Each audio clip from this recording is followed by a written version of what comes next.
They say life doesn't fall apart in a single moment, that it crumbles little by little, the cracks forming long before you even notice. But I swear, my entire world shattered in just one sentence. Emily stood by the door, adjusting the sleeve of her dress, a light smile on her lips. She looked stunning, like she always did when we used to go out together, except this time, I wasn't the one waiting for her at the dinner table. "I'm going on a date now," she said so casually, as if she were mentioning a grocery run. "Hope you won't be too jealous." I didn't understand at first. My brain refused to process it. I stared at her, searching her face for any sign that this was some kind of twisted joke. But she just grabbed her purse and checked her reflection in the mirror, completely unfazed, completely normal, as if she hadn't just ripped the foundation of our marriage apart with those few words. A part of me wanted to laugh, to ask, a date? With who? Because in what world does a wife say something like that to her husband? But my voice stayed stuck in my throat. My hands, resting on the countertop, suddenly felt numb. "What?" I finally managed, my voice barely more than a whisper. She turned to me, sighing like I was the one being difficult. "I met someone, okay? I've been seeing him for a while. And I don't want to lie to you, so I figured honesty was best. You always said you respected honesty, right?" She had the audacity to look at me like she expected me to thank her. Like she was doing me some kind of favor by ripping my heart out with the most nonchalant tone imaginable. I felt my stomach twist into knots. My fingers clenched into fists against the cold granite of the counter. She's joking. She has to be joking. But she wasn't. She was already slipping on her heels, humming softly like this was just another Saturday night. Like she hadn't just admitted to months of lies and betrayal. Something in me snapped. "You expect me to just sit here while you go out?" And my voice shook with disbelief. She shrugged. "I don't see why you'd be upset. It's not like I don't love you. I do. I want something new for a change." She tilted her head. "I'm sure you understand." Understand? Understand? I thought back to the nights I had stayed up late, finishing projects at work so we could afford the vacation she wanted. The birthdays I spent planning surprises just to see her smile. The times I held her when she cried over things that barely made sense to me, but I never questioned it. I was just there for her. Always. And now she wanted something new? I couldn't breathe. The room felt too small, the air thick with something suffocating. I wanted to yell, to throw something, to shake her and demand an explanation. But all I did was stand there, my pulse thundering in my ears, watching the woman I had given everything to adjust her makeup in the mirror before heading out to meet another man. I didn't even know who I was looking at anymore. And that's when I knew I couldn't let this slide. I wasn't going to scream. I wasn't going to beg. But I wasn't going to let her walk out that door thinking she could shatter me without consequence. She wanted a new experience? She was about to get one. Because if she thought I was just going to sit there like a fool and wait for her to come back, she was dead wrong. I watched her walk out the door like she was heading to a casual dinner with friends, not betraying the man who had given her everything. The sound of her heels against the floor was like nails scraping against my skull. I expected her to hesitate, to at least flinch as she left me standing there, but she didn't. She never even looked back. The door clicked shut. Silence. I stood there, gripping the edge of the counter so hard my knuckles turned white. My heartbeat pounded in my ears, my stomach twisted into knots so tight I thought I might be sick. Every fiber of my being screamed at me to chase after her, to demand she explain herself, to yell, to beg, to do something. But I didn't. I stayed exactly where I was, frozen in place, drowning in a storm of emotions I couldn't even begin to name. Anger? Definitely. Betrayal? Absolutely. Humiliation? That one stung the most. She had stood there in our home, and told me she was leaving to be with another man. As if it was the most normal thing in the world. As if I was supposed to just sit there and accept it. I turned away from the door, my mind racing. She thinks she can just walk away like that. It wasn't even just the cheating. It was the complete lack of remorse. The way she had said it with that little smile, like she was amused by the situation. Like I was just supposed to understand. I let out a bitter laugh. Oh, I understood. I understood that I had spent the last 9 years married to a woman who never really valued me. A woman who saw me as a safety net, a backup plan, someone who would always be there no matter what she did. She thought I would wait.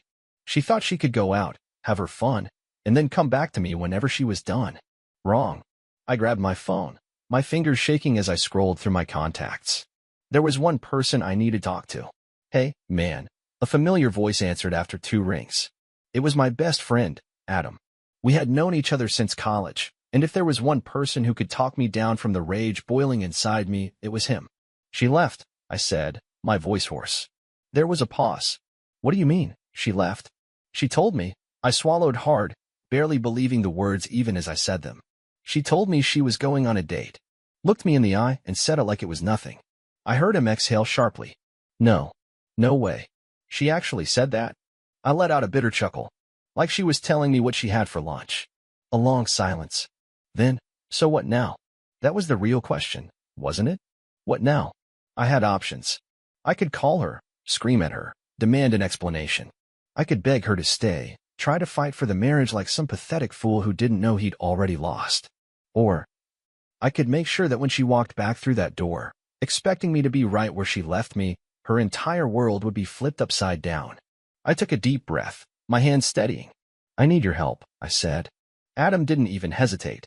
Name it. I looked around the house she thought she could treat like a waiting room while she ran off to entertain another man. This place wasn't going to be her safe haven anymore. Meet me at my place in 30 minutes, I said. Then I hung up and got to work. The first thing I did was grab a suitcase. I wasn't the one leaving, no, that was her job.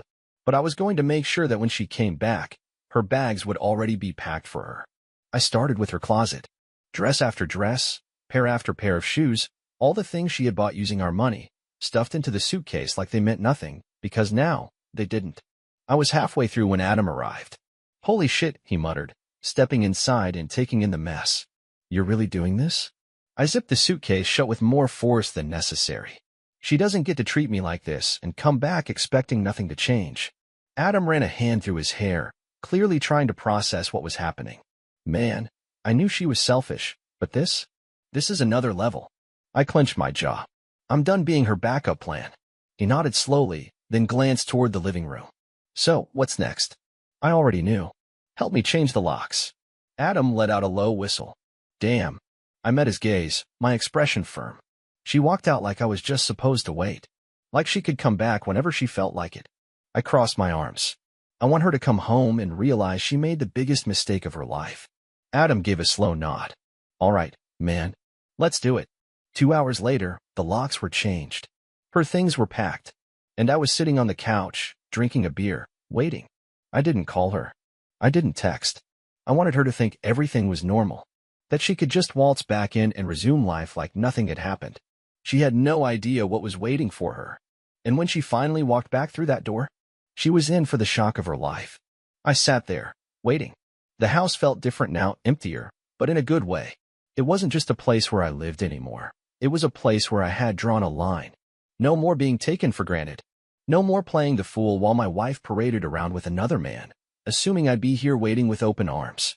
The clock on the wall ticked away the minutes. 10:45 p.m. Then 11:15. Then 11:30. She was late. I wondered if she even cared enough to check the time or if she was too busy in his car, or at some fancy restaurant, or wherever she thought she could have her little new experience without consequences. I felt a strange calm settle over me. I had spent hours raging, feeling like my life was imploding. But now I felt nothing but clarity. She was about to get the wake-up call she never saw coming. I heard the sound of a car door slamming shut outside. Then heels clicking against the pavement. I didn't move from the couch. The doorknob rattled. Then it rattled again, more aggressively this time. There was a pause. And then, bang, bang, bang. What the hell? Emily's voice cut through the night. I let the moment stretch, savoring it. Then, finally, I got up, walked to the door, and unlocked it, not to let her in, but just enough to stand in the frame, blocking the entrance. She looked up at me, frustration clear on her face. Her makeup was still flawless, but I could see the slight smudge of lipstick at the corner of her mouth. Lipstick that wasn't meant for me. She looked past me, her brow furrowing. Why is my key not working? I crossed my arms. Because the locks have been changed. Her mouth fell open slightly, her eyes scanning my face like she was trying to figure out if I was joking. You changed the locks. I didn't flinch. That's right. She let out a breathless laugh, like she couldn't believe what she was hearing. Come on, babe. You're overreacting. Let me in. I just stood there. Why? She blinked, clearly thrown off by the question. What do you mean? Why? I leaned against the doorframe, my voice as calm as ever. Why should I let you in? You walked out of this house to go on a date with another man. You didn't ask. You didn't discuss. You just informed me, like I was some background character in your life who didn't get a say in how this played out. I tilted my head. So tell me, Emily, why should I let you in? She scoffed, shifting her weight. Oh my God, don't be so dramatic. It was just one date. You're making this a bigger deal than it needs to be. I felt something in my chest tighten, but I didn't let it show. She still didn't get it.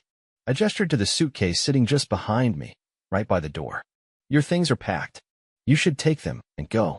Her eyes darted to the suitcase, then back to me. You're kidding. I didn't move. She let out a nervous laugh. Babe, come on. It was just a night out. You're blowing this out of proportion. I exhaled slowly, looking at her like she was a stranger, because at this point, that's exactly what she was. You don't get it, do you? My voice was steady, but cold. You walked out that door thinking I would sit here and wait for you like nothing happened. That you could go sample something new and come right back. And I'd be here, ready to welcome you with open arms. I stepped closer, and for the first time that night, I saw something flicker across her face. Uncertainty. I shook my head. That's not how this works, Emily. You wanted an open door? You got it. But it's one way. You don't get to walk back through it. She swallowed, her expression shifting slightly. I thought you said you respected honesty. I laughed, a sharp, humorless sound. Honesty? This wasn't honesty. This was you rubbing it in my face. This was you making sure I knew that I wasn't enough for you, that you wanted something new. I folded my arms. So go get your something new. But don't expect to come back to me when you realize it wasn't worth it. For the first time that night, she looked shaken. You can't be serious. You're just angry. Oh, I'm definitely angry. I cut her off. But I'm also done. I stepped back into the house and grabbed her suitcase. Without another word, I set it down outside the door. This is insane, she whispered, her voice unsteady. No, I said, locking eyes with her. What's insane is thinking you could do what you did and still have a home waiting for you afterward. She stood there, staring at me, waiting for me to cave. But I didn't. For the first time in our entire relationship, I saw it register in her eyes. This wasn't the reaction she expected. She thought she held all the power, that she could dictate the rules. She was wrong. She glanced at the suitcase again, as if debating whether to pick it up. I didn't say anything else. I didn't need to. The door clicked shut between us, locking her out, not just of the house, but of my life. And that was just the beginning. The moment I shut that door, a strange kind of silence settled over the house. Not an empty silence, not the kind that made a place feel abandoned, but a clean, peaceful kind. The kind of silence that signaled the end of something that should have ended long ago. I stood there for a few seconds, my hand still gripping the doorknob, listening. At first, there was nothing. Then, after a few beats, I heard her exhale sharply. Then a shuffle. Then, finally, a frustrated stomp against the porch. Good. Let her sit with it. Let her process the fact that the man she thought would always be there, her safety net, her backup plan, the guy who would wait around no matter what she did, had just shut the door in her face. Then came the inevitable. Bang, bang, bang. Are you serious right now? She shouted. I leaned against the wall next to the door, crossing my arms. I didn't respond. I just let her words hang in the air, let her hear herself. You're actually kicking me out? After everything we've been through? Her voice had an edge of disbelief, like she still couldn't wrap her head around what was happening. Like I was the crazy one for not letting her walk all over me. I stayed silent. She banged on the door again, harder this time. I didn't even do anything. It was just a date. It's not like I slept with him or anything. That made me laugh. A short, humorless chuckle under my breath. Not like she slept with him? Oh, so that's the line now? That's the standard for whether or not betrayal counts. Still, I didn't answer. I wanted to see how long it would take before she started shifting the narrative. Sure enough, after a minute of silence, she tried again, this time. Her tone softened. Babe, come on. You're making this a bigger deal than it needs to be. There it was. The damage control. The backpedaling. The desperate attempt to twist things so that I was the irrational one. I shook my head to myself. She still didn't get it. Another beat of silence, then a sigh. A different tactic. You're really willing to throw away everything we built together? Over one night? Now she cared about what we built. Now she wanted to talk about our marriage, about the history we shared. Now she was trying to make me feel guilty. I finally spoke. My voice was calm, even. You threw it away the second you told me you were going on a date. I could almost hear her stiffen on the other side of the door. That's not fair, she shot back. I was honest with you. I let out a slow exhale, pinching the bridge of my nose. Honesty isn't a free pass for betrayal, Emily. You don't get to slap someone across the face and then say, "At least I told you I was going to do it first." Silence. For the first time, she didn't have a quick response. I pushed off the wall and turned the deadbolt, reinforcing my decision. Your things are outside. You can take them and go. Then I walked away from the door. She shouted something else. I didn't even hear what it was. Didn't care. I went into the living room, sat on the couch, and turned on the TV. Not because I actually cared about what was on, but because I wanted to send a message. I'm not waiting for you anymore. A few minutes later, I heard the sound of the suitcase wheels rolling down the sidewalk. Then, finally, silence again. This time, it was permanent. The morning after, a new beginning. When I woke up the next morning, I half expected to feel empty, to feel regret, to feel that tight, sinking feeling in my chest that came when you realized you just made a huge mistake. But I didn't. Instead, I felt something I hadn't felt in a long time. Relief. I got up, stretched, and looked around the house. It was the same house, the same furniture, the same space I had been living in for years, but it felt different. Lighter. Cleaner. Like a storm had passed, leaving behind fresh air. No more walking on eggshells. No more coming home wondering if my wife was secretly resenting me, or worse, if she was already seeing someone behind my back. No more pretending. For the first time in years, I could breathe. Then, as if the universe wasn't done rewarding me, my phone buzzed. A text from Adam. Dude, check Emily's socials. Now. My eyebrows furrowed. I opened Instagram, my fingers moving instinctively. It didn't take long to find what he was talking about. There, right at the top of my feed, was Emily's new post. A selfie. Tears in her eyes. The caption? I don't know how everything fell apart so fast. I thought we had something real. I never meant to hurt anyone. Oh, you've got to be kidding me. I let out a dry laugh. She was playing the victim. Of course she was. She wasn't going to admit that she had walked out of our marriage. That she had told me, to my face, that she was going on a date. That she had expected me to be fine with it. No, that wouldn't fit the narrative. Instead, she was painting herself as the heartbroken one. The poor, misunderstood woman who just didn't know how it all went so wrong. I wasn't even mad. I was just done. I clicked off the app, tossed my phone onto the table, and headed for the kitchen. Let her post whatever she wanted. I had nothing to prove. Because at the end of the day, she was the one who had walked away from a good thing. She was the one who thought she could have her cake and eat it too. And now? Now she had to live with the consequences. Me? I was finally free. The first sip of coffee that morning tasted like freedom. Bitter, strong, and exactly what I needed. I stood by the kitchen window, looking outside as the morning sun painted everything in a golden glow. A brand new day. A fresh start. But, of course, life wasn't about to let me enjoy it that easily. My phone buzzed again. Another message from Adam. Dude, she's really going off now. Check Facebook. I sighed, already knowing what I'd find. Emily wasn't the type to go quietly. She had been caught off guard last night. But now? Now, she was regrouping, spinning the story, making sure she came out of this as the poor, misunderstood victim. I opened Facebook, scrolled for a second, and there it was. A long, dramatic post. It's crazy how you can be with someone for years and then one night, they decide you don't matter anymore.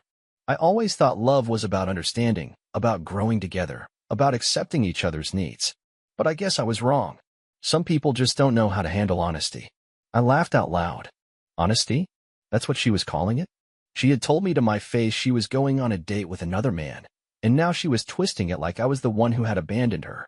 I scrolled through the comments. That was where the real entertainment was. Her friends, at least the ones who hadn't heard the full story, were rushing to comfort her. OMG, what happened? You deserve better, girl. If he couldn't handle your truth, then he wasn't the one. Some men are just too insecure. You'll find someone who appreciates you for who you are. I rolled my eyes. Oh yeah, because being appreciated clearly meant being allowed to walk all over your husband while dating other men. Then, finally, a comment from someone who actually knew what had happened. Wait, didn't you literally tell him you were going on a date with another guy? And then get mad when he didn't wait around for you? I smirked. There it is. The replies started turning. Some people asked for more details. Others weren't so quick to jump on the sympathy train. A few even started questioning why she was so surprised that I had packed her things and told her to leave. And Emily? She wasn't responding. Of course, she wasn't. She had expected a wave of support, a pity party. Instead, she was getting questioned, pushed into a corner, forced to face the reality she had so carefully tried to avoid. I closed the app and tossed my phone onto the counter. She could say whatever she wanted online. It didn't change the facts. She walked out. I shut the door. End of story. A visit I didn't expect. By the afternoon, I had stopped checking social media. I wasn't about to waste my day watching Emily try and salvage her image. I had better things to do, like finally enjoying the peace and quiet of my own home without walking on eggshells. But peace? It didn't last long. At around 3 p.m., my doorbell rang. I wasn't expecting anyone. Adam would have texted if he was dropping by. Maybe it was a package? I walked to the door, peered through the peephole. And there she was. Emily, standing outside in a casual sweater and jeans, arms crossed, looking like she hadn't slept. I almost didn't open the door. But I did. Not because I wanted to talk. Not because I was about to let her back in. But because I wanted her to see the look on my face. I cracked the door open just enough to lean against the frame. What do you want, Emily? Her lips parted, like she had been expecting a warmer welcome. Can we talk? I didn't move. We did that last night. She sighed, brushing her hair behind her ear. Can I at least come in? I let out a short laugh. No. That threw her off. Her eyes narrowed slightly. Come on, don't be childish. Childish? I folded my arms. You're standing here asking to come back inside the home you walked out of to go on a date with another man, and now I'm the childish one? Her jaw clenched. You're being ridiculous. Am I? I tilted my head. Tell me, Emily, what exactly did you think was going to happen? That you'd come back, and we'd sit down for coffee like nothing happened? That I'd just pretend it never happened? She swallowed. For the first time, I saw something flash in her expression, hesitation, doubt, realization. She actually thought I was bluffing. That this was all some kind of temporary tantrum and I'd eventually cave. But I wasn't playing games. You made your choice, I said, my voice level. Now you have to live with it. She exhaled, shaking her head. I just don't get why you're throwing everything away over one mistake. I arched a brow. Throwing everything away? I wasn't the one who treated our marriage like an open-ended social experiment. Her gaze flickered downward, just for a second. I just wanted something different. I felt my stomach twist. Then you should have left before doing this, Emily. Before you turned me into the guy you expected to just sit here and take it. She blinked. So that's it. That's it. Silence. For the first time, she actually looked lost. She wasn't used to this. Wasn't used to me not giving in, not bending over backward to fix things, not being the guy who held everything together no matter what she did. I stepped back inside. Goodbye, Emily. Then I shut the door. And this time, I knew I wouldn't be opening it again. The door clicked shut, and this time, I didn't hesitate. I didn't second-guess myself. I didn't feel the need to turn around, to listen for her footsteps, to wonder if I had made the right choice. I had. Emily had made her choice the second she decided that our marriage was something she could treat like a casual arrangement. One where she got to explore, experiment, and do whatever she wanted, while I sat at home like a fool, waiting for her to finish trying something new. Not anymore. I grabbed my phone and checked the time. 3:27 p.m. I figured that was the end of it. That she'd leave, sulk, maybe call a friend, and try to spin the situation into something that made her feel better. Maybe she'd go straight to him, the guy she'd risked everything for, and hope he could give her the comfort I wasn't willing to provide anymore. But just when I thought I was finally done with her nonsense, my phone buzzed again. Another message from Adam. Dude, call me. ASAP. Something in my gut twisted. Adam was laid back, always the type to joke around, even in serious situations. If he was sending a text like that, it wasn't good. I dialed him immediately. He picked up on the second ring. Bro, you're not gonna believe this. I sighed, pinching the bridge of my nose. At this point, try me. There was a pause. Then Adam's voice lowered. Emily wasn't just on a date last night. I stilled. What do you mean? She's been seeing this guy for months. I clenched my jaw. You're sure? I got proof, man. His voice was serious now. Texts. Screenshots. Someone saw them together weeks ago, holding hands, sneaking off to his car. It wasn't a one-time thing. She's been playing you for a while. I didn't move. Didn't blink. Didn't breathe. I don't know why I felt the hit of that information so hard. I should have seen it coming. I should have known that someone who could walk out so easily, so casually, had probably been checked out long before that moment. But hearing it confirmed? That was something else. Who? I finally asked. My voice was quiet, but steady. Adam exhaled. You really want to know? Yes. There was a pause. Then, it's that guy from her office. Ryan. I closed my eyes. Of course. Ryan. The guy she'd mentioned a few times in passing. The one she swore was just a funny work friend. The one who had such an interesting perspective on things. The one she had defended whenever I made a harmless joke about him always texting her after hours. My blood ran cold. It wasn't just the betrayal. It was the realization that I had been played. That every time she smiled at me, laughed at my jokes, kissed me goodnight, she had already been lying. I could hear Adam shifting on the other end of the call. You still there, man? I opened my eyes. Yeah. My voice was like steel. Send me everything you've got. Already did. I checked my messages. Sure enough, a flood of screenshots popped up. Texts between Emily and Ryan. Photos of them together. A picture of them at a bar, his arm around her waist, her leaning in like she belonged to him. Like she had never been married at all. I stared at the screen, something deep inside me twisting into something unrecognizable. Not anger. Not sadness. Just clarity. I finally saw it for what it was. This wasn't just one bad decision. This was who she had been the whole time. The next move. By the time I looked up from my phone, it was already getting dark outside. I had been sitting on the couch for over an hour, scrolling through the evidence, piecing together the reality of my marriage that I had been blind to for so long. And the more I read, the more I realized, Emily had never expected to lose me. She had expected me to fight for her, to chase after her, to prove that I was worthy of her, even after she had already made up her mind about leaving me behind. But I wasn't playing by her rules anymore. I grabbed my laptop and opened a new browser tab. Step 1. Lawyer up. I searched for a divorce attorney. One with solid reviews. Someone who specialized in cases where infidelity was involved. Within 10 minutes, I had an appointment set for the next morning.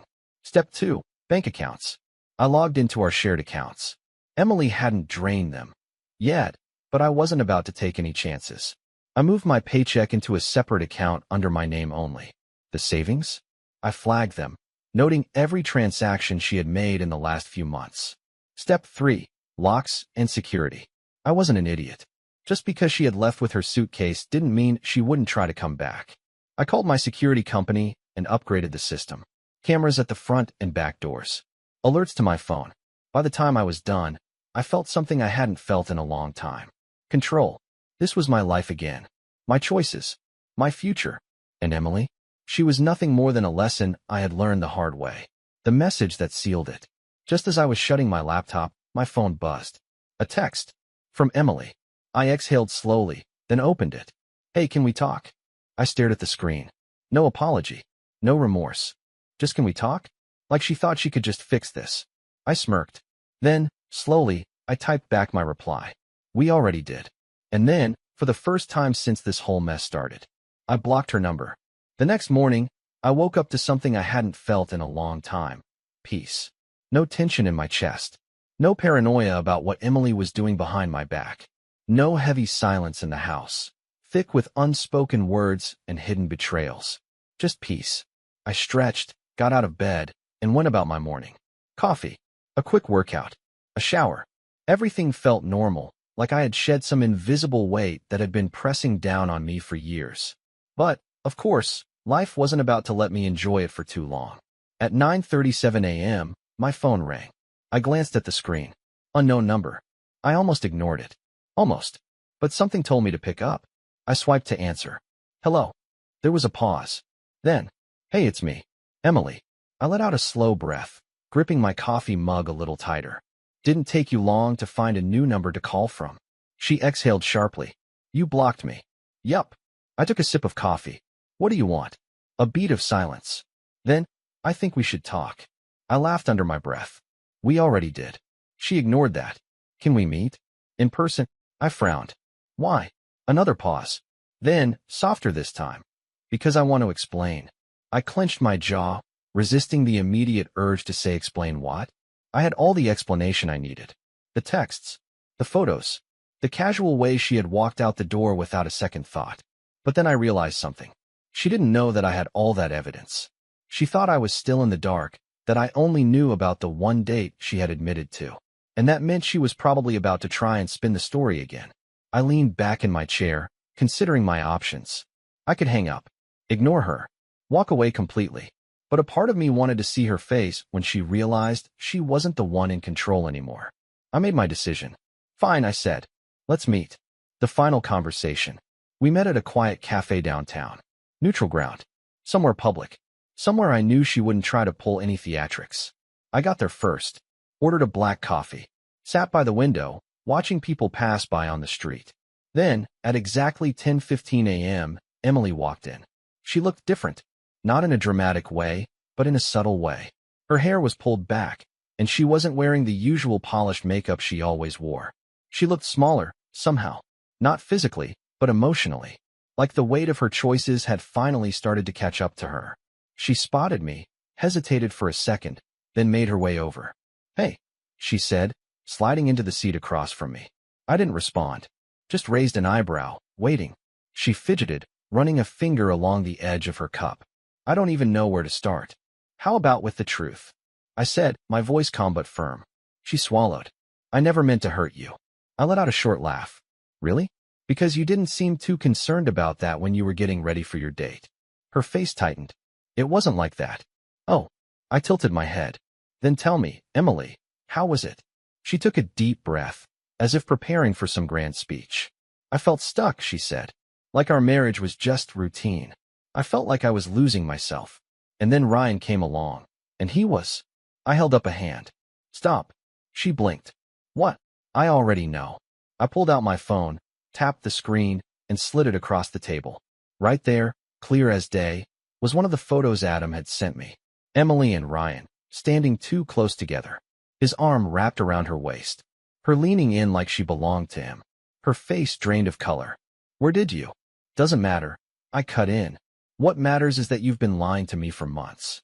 You didn't just feel stuck. You weren't just looking for something new. You made a choice. You made several choices. And now you have to live with them." She looked down at the table, gripping her coffee cup like it was the only thing holding her together. She started, then stopped. "I was going to tell you." I sighed. "Emily, the only reason you're here right now is because you lost control of the situation.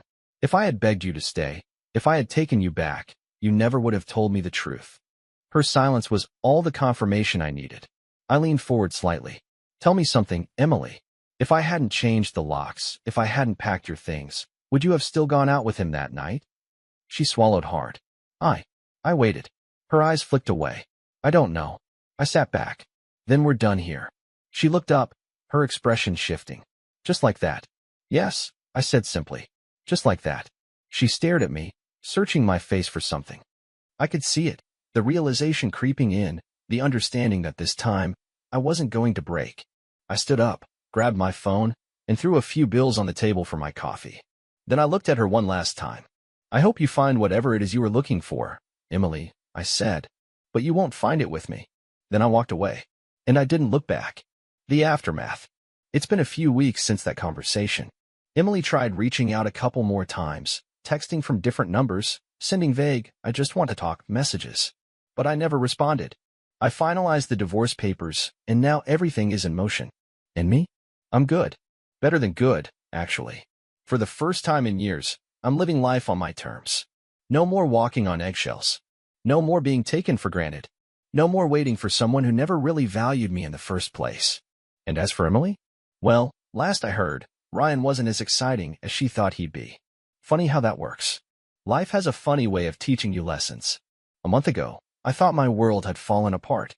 I thought losing Emily meant losing everything we had built together. But now I see it for what it really was: freedom. In the weeks since I shut that door on Emily, I've rebuilt my life in ways I never imagined. The divorce papers are moving through the system, and I haven't heard from her in a while. The last time she tried reaching out, I didn't even bother opening the message. Because I don't care anymore. And that's the greatest feeling in the world. A new chapter. One of the biggest changes I made? I started focusing on me for the first time in years. I threw myself into my career, got a well-earned promotion that I had been too distracted to chase before. I started hitting the gym consistently, not because I wanted revenge, but because it felt good to invest in myself again. I even picked up some old hobbies, Things I had let slip because I was too busy making sure Emily was happy while she was out looking for something new. And the best part?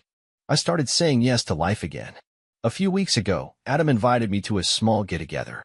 Normally, I would have said no, not wanting to deal with people asking about the divorce.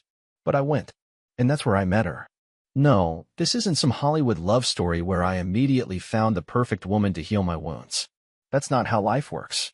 But what I did find was somewhat genuine. Her name is Claire. She's funny, down-to-earth, and doesn't play mind games. We started talking nothing serious, just casual conversations, laughter, and real connection.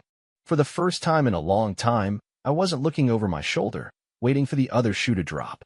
I was just living. And that was more than enough. The final nail in the coffin. Just when I thought Emily was fully out of my life, I got one last bit of news about her. Adam sent me a screenshot of one of her recent social media posts. Sometimes you don't realize what you had until it's gone. I laughed. A deep, genuine, free laugh. Because here's the thing, Emily never wanted me. She wanted control. She wanted options. And the second she realized that I was no longer one of them, she suddenly started reflecting on what she lost. But it was too late. I had moved on. The best decision I ever made.